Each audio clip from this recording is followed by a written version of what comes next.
Hello there, Whipper here, and once again, welcome back to another mod showcase. And today, guys, I'm going to be showing you the Malisis doors mod, which adds brand new varieties of doors into Minecraft. Because let's face it, in vanilla Minecraft, there's not really that much variety in the kinds of doors you can craft. I know in Minecraft 1.8, you can craft like different kinds of doors depending on what kind of wood you use, so spruce doors and then birch doors and stuff like that, but all that really does is change the appearance of the door, and it doesn't really change the animation or the sound effect associated with it, and that's what this mod changes. So we've got loads of different kinds of doors, as you can see down that row there. Really awesome mod, and there's also some other surprise features that I didn't expect, like the ability to craft your own doors out of any blocks possible, so you can design and then place down your own doors with custom animations and sound effects and stuff like that. So yeah, guys, if I can shoot for 600 likes for this mod showcase, that would be amazing. But I'm just going to go ahead and start off by showing you the default door designs and the new animations that come along with them. So we're going to start off with the first one here, which is the jail door. And you can see here we've got like a iron bar kind of texture to it, and if we activate it with a redstone signal, you can see that it slides to the left. That's a brand new animation, not in vanilla Minecraft of course. It just slides to the left and enables you to walk through. So I can go into this jail cell, which appears to be easily accessible from the outside as well, so any criminal locked up in here could easily escape with a button or just walk outside their cell. So probably not the best design for a jail ever, but that's pretty much what you can use this jail cell door for. You can just put it in the entrance to a jail cell and lock people up, and it looks really awesome. So yeah, that's the jail door. But then next up, we've got the laboratory door. So if you've got your own lab to do like scientific experiments in Minecraft, then this is the door for you. And it has a really cool animation and a pneumatic kind of sound effect, and it slides upwards into the block above, and you can even see it extending through the block as well. But yeah, so you can use this for your labs. One criticism I would have for this door is that I wish it was lighter to match the quartz, because most labs in Minecraft would probably be made out of quartz or iron blocks or something along those lines, and this doesn't really fit the theme with its kind of purplish tinge, so I wish they changed that, but it's still a pretty epic looking door nevertheless. But then next up we have the factory door, and this one looks so spooky. So I've gone along with this theme of spooky, and I've got some of these really dark wood planks, of course, which have a purple kind of texture, and we've also got some dark wood as well. So it really fits this kind of design here, but it doesn't really fit a factory theme. Well, it probably would if you had really dark industrial blocks from some other mod. I suppose it'd match, but it does kind of look like a spider climbing up the outside of the door. Don't know why. It's probably that red bit that looks like an eye, but yeah, you can open it and it splits in half. So half of it goes down into the block below, and then half goes upwards. Really cool animation. You can walk through, of course, and then walk back out, and I believe the texture is the same on both sides. Yes, it does appear to be. So yeah, that's the factory door. But then next up, we've got a kind of door that I can't even pronounce. It's got that weird symbol with an O and a line above it. Not really sure how you pronounce that. I'm just going to call it the Shoji door. Shoji door. I can't even say that. It's a bit of a tongue twister. But I'm just going to open this door, and you can see I've got a double door example here, because this door does work correctly with a double door kind of format. Of course, you can remove one door and it works with a single door, as you can see there, but it also works with a double door, and you only need a redstone signal applied to one of the doors, and then both of them will open, which is a pretty unique ability. You can't do that with vanilla Minecraft, so you can just walk through this, and we've got some lovely kind of sliding doors. You can have this like an entrance at the back of your house to your garden or something. Some lovely French sliding doors. Probably not French sliding doors, because that's not the design they tend to have. But yeah, that's the, I can't even pronounce it anymore, Shoji door. But next up is probably the coolest kind of door in this mod, and this is of course the garage door. As you can see here, it clearly looks like a garage door, and if I open this, you can see the awesome animation. It kind of curls up and then goes up to the roof, and then you can close it again just by activating the button again, and it has two different states. So this is the open state and the closed state. And it looks really epic. I love these blue kind of tinted windows at the top here, and you can also make these doors any size you want. It's really very customizable. So to actually make one of these doors, all you need to do is get one of these garage door segments, and you can have a garage door that small if you really want to, but you can add them together like so. You can put the windows wherever you want, really. Well, actually no, you can't. They always go to the top of the door. I don't know what I'm saying. So yeah, you can place them down, and you can create any size garage door you want, and it'll always work. Pretty epic. I do wish there was a way way to actually put the windows in the middle or something to make it look a little bit different, but it seems it always goes to the top. But yeah, you can activate this and then it'd work as a functioning garage door, and you can craft them in any size possible. It's really awesome. So yeah, that's the garage door, and possibly my favorite kind of door in this mod. But now we're going to go over to some more simple ones. So here we have an iron sliding door. Yeah, well, an iron glass door, but it does slide to the left, and it makes like a kind of iron sliding door sound effects, of course, which looks pretty neat. You can walk through, and then I can't really get out. There's no button. Wow, I designed that well. I'll just walk around the side. Yes, perfect. Yes, so that's the iron sliding door. And there's also a wooden equivalent of this with a wooden frame instead of an iron frame. And again, makes the same sound effect. And again, I can't get out of this room. I forgot to put buttons on the inside. But yeah, those are the two kinds of sliding doors. So yeah, that's pretty much it for all the default doors. But now we're going to move on to some other features of this mod. So next up, we've got a new kind of redstone emitting block that this mod adds into the game in a similar fashion to pressure plates and buttons and stuff like that, but this one's called a player sensor, so you can place it on walls and ceilings and it will detect when a player walks by it, but bear in mind it also does detect zombies and classes them as players. So if you've got a zombie and it walks through a hallway with a player sensor in it, it's also going to activate whatever redstone is attached to the player sensor because of the zombie as well. So you've got to be careful of that. If you have a door system that is activated by players, then it also can be activated by zombies that might happen to wander into your secret base, which is probably not the best thing in the world, so you've got to be mindful of that. But that's, I suppose, the same issue you get with pressure plates as well. The only thing that's safe from that is buttons. So in front of me I've got a little demonstration of how you can use these player sensors. So we've got some on the walls here, and we've got one over here on the ceiling, which is going to activate this door, which enables me to walk through into the room behind. Now there's some pretty cool features surrounding these player sensors. You may have noticed that both of these redstone lamps are being activated, and that's because all of the blocks surrounding this player sensor get a redstone signal applied to them, which is pretty unique. So you can see here this block behind it is being activated, and also the block directly opposite is also being activated. And just to go a little bit further, you can see that this block over here will also be activated, and the one above it will, and if I could place one below me, that would also be activated, and this side as well. So it activates all of the blocks with a redstone signal surrounding it. And the same goes for the one on the ceiling as well. It activates all of the blocks that are directly touching it or in the radius surrounding it, which is pretty unique. And it also activates this door in front of me, which is a nice iron sliding door, which I showed you earlier. So yeah, that's the player sensor. It has loads of useful applications, but you've got to be careful when using it because it can also be activated by mobs that are more than one block tall. So yeah, that's the player sensor block. But now I'm going to show you how you can create your own custom doors using a special block called a door factory. All you have to do is place it down and then right click on it with an empty fist, like so, and then you can see loads of different configuration options for creating your own custom doors. But I'm going to start off by going to the materials tab, where we've got the frame type, which is the frame around the door, then we've got the top block material, which is the top half of the door, and then we've got the bottom block material, which of course is the bottom of the door. So I'm going to set the frame type to quartz, then we're going to have the bottom part as chiseled quartz because that looks awesome, and then we're going to have some white glass at the top half so you can see into the building through the door, and this should look pretty epic. But now let's just go back to the properties where we've got movement, and the movement is of course the animation when you actually open the door, and I'm going to set this to sliding up because why not? Then we've got the opening time, which is how long it takes for the door to complete its opening animation. And by default, it's set to 6. I'm not really sure what this value stands for. I think it's like 0.6 of a second or something along those lines. But if you decrease it, it's faster. And if you increase it, it's slower, which is kind of logical. So yeah, that's the opening time. I'm just going to leave it as 6 because that appears to be optimal. And then after that, we've got the requires redstone option. And if you enable this, pretty much it's like an iron door, so you have to use a redstone signal to open the door. You can't just go ahead and use your fist, but I'm just going to disable this because I want to be able to open this door just using my hands, because I don't want to fiddle around with redstone.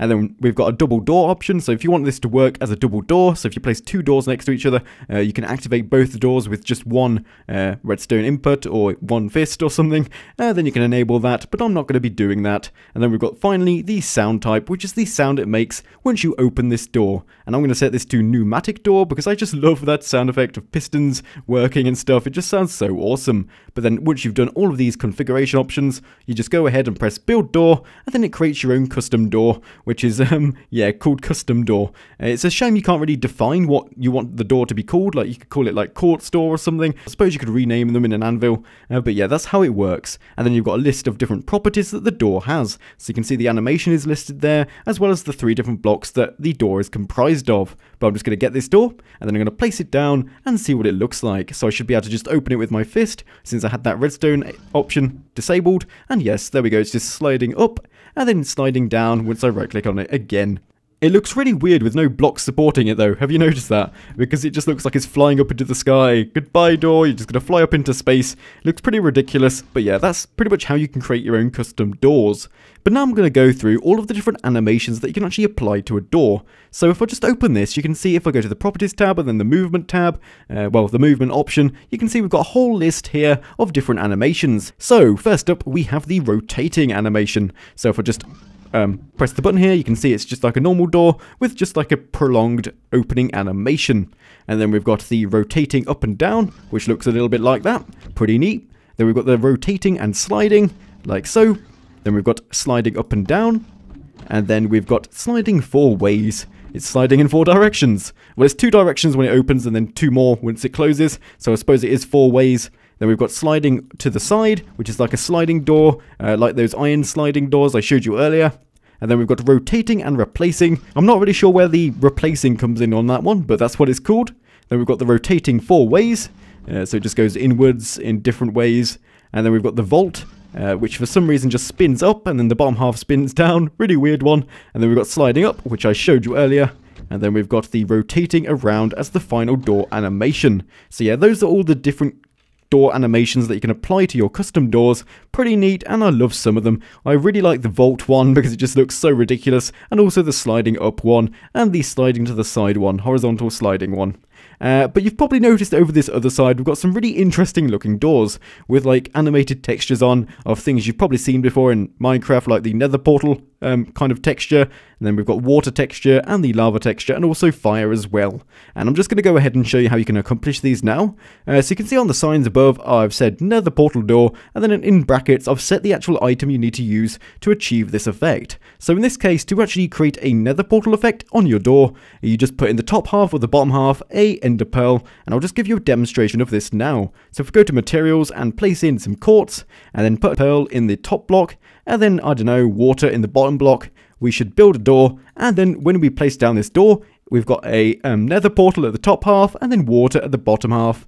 Because to create the water one, you just need a water bucket, and then a lava one is a lava bucket, and then to create the fire effect, you need a flint and steel. And that's how you can create these really awesome looking custom animated textures on your doors, which go along with some of the things already in Minecraft, like fire and nether portals and stuff like that.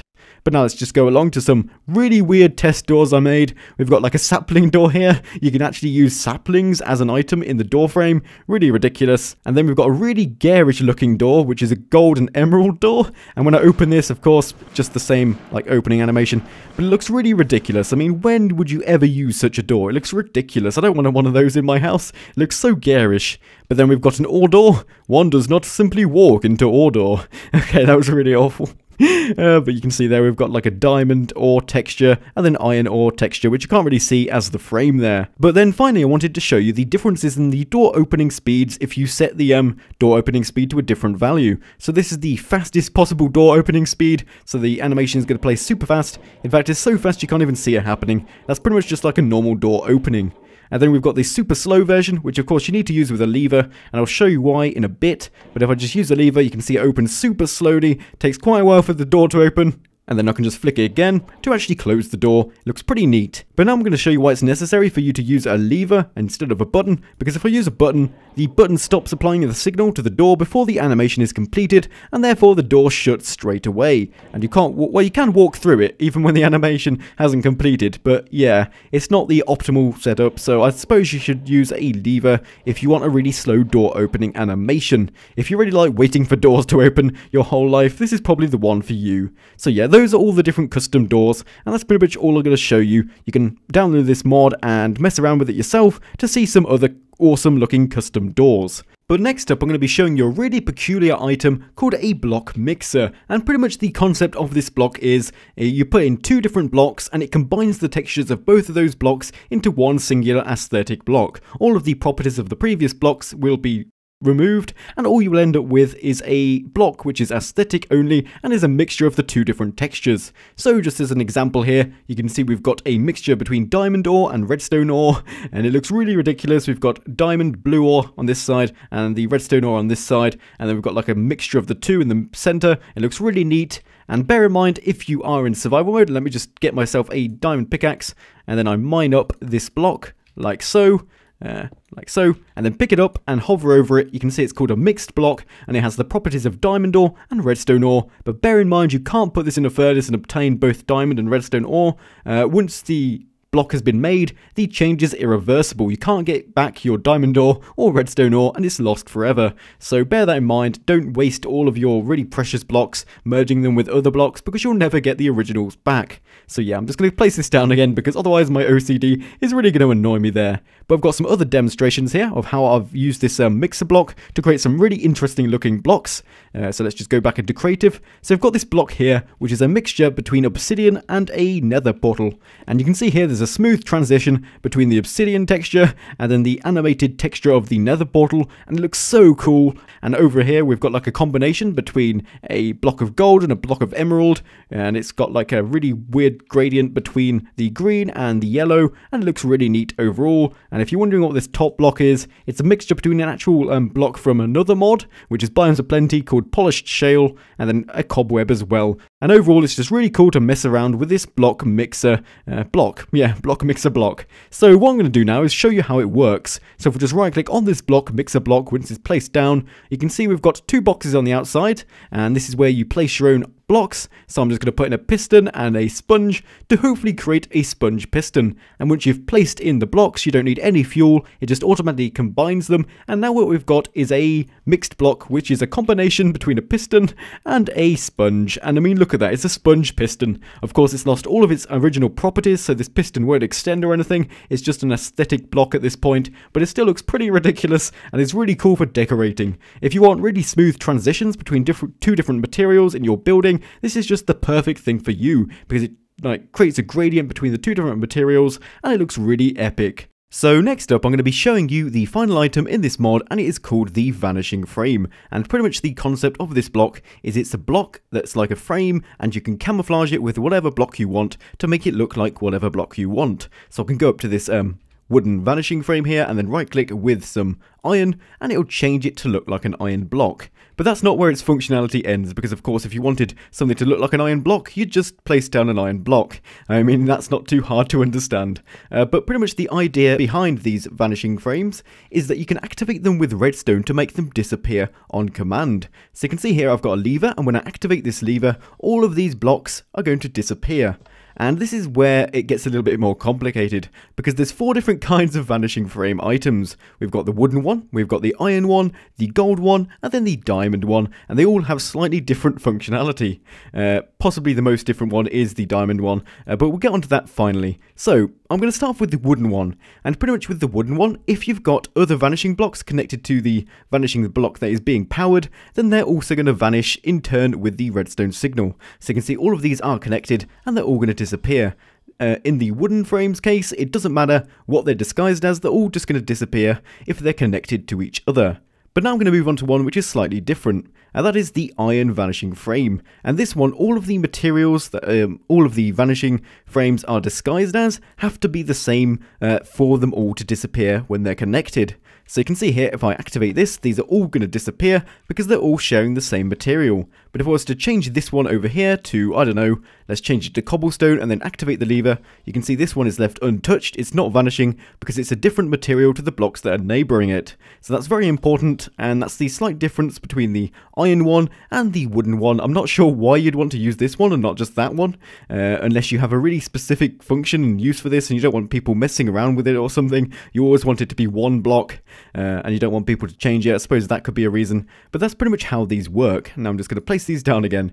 It does get a bit weird because sometimes when you want to like remove one block, it's going to remove the camouflage of the block below, and it's really peculiar. And you're probably also wondering why this yellow wool one is still disappearing, because technically it's not the same block, and that's because this iron one actually ignores the sub IDs. Like you can see here, this yellow wool has a sub ID of 4 because it says 35:4, and pretty much these iron vanishing frames just ignore that sub ID value.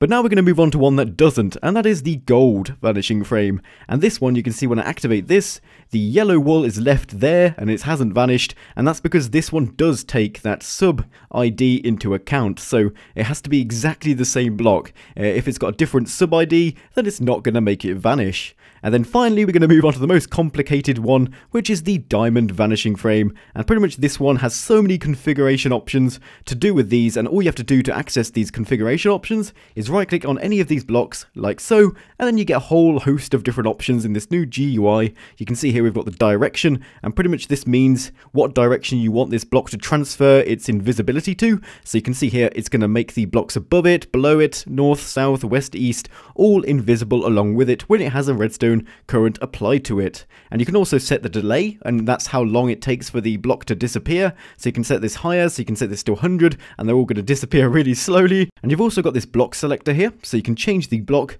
very easily with all of the rest of the vanishing frames. Wow, these are getting really glitchy. But with all of the rest of the vanishing frames, once you've set the disguise of the block, you can't change it, you can't get it back, so you have to break the block and place it down again. But with this one, you can freely change the material that you want it to be disguised as. So now it says a diamond, and you can set it to whatever you want really easily.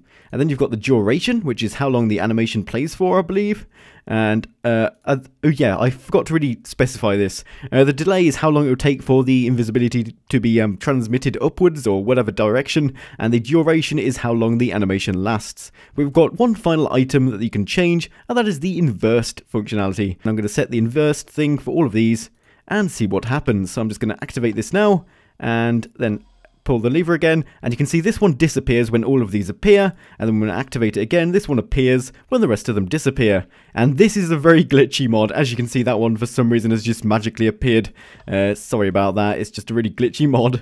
And you may have also noticed that randomly some of the blocks just jiggle around. Not really sure if this is a functionality that they intended, but it's happening. Maybe it's to like show you where your invisible walls are so you can find your secret areas easier, but really if you want to, why is it just randomly changing? I don't understand this. Anyway, really if you want to hide a location, you really don't want these blocks giving away the location, but pretty much that's what it does. They just randomly glitch around, and it's a bit weird. But yeah, guys, that's pretty much everything for this mod, and it's turned to nighttime, which is perfect timing. But yeah, pretty much it just adds a whole host of new doors into Minecraft, and you can create your own doors, and there's new sensor blocks, and there's merging blocks abilities, so you can use this block mixer to make some insane looking blocks, and there's also these vanishing frames, which are very glitchy, and probably will be improved in the future. But if you've enjoyed this mod showcase, please remember to smash that like button, and subscribe if you haven't already, and remember to support the mod creator by downloading the mod and testing it out yourself. But yeah, thank you for watching, and I'll be seeing you next time.